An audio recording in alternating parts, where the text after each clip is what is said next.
everyone doing today? My name is Detective Darwin Villavicencio. I'm law enforcement also, but in addition to that, I actually work for the fire department. So very, very important, like you've been hearing, CPR. All right, CPR, remember, the heart is a muscle. So the first thing we need to do is basically start doing chest compressions.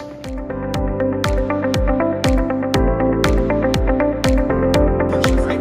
So I'm gonna do here, here, and then here. Look. Anytime you perform CPR, remember, you want to do it on a firm, sturdy ground.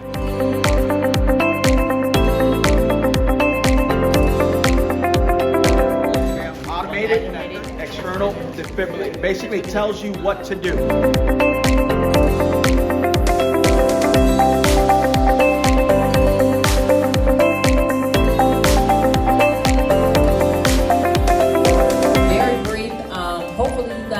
Is very serious because we are all about saving lives. I do appreciate Coach Martinez for this opportunity for you guys.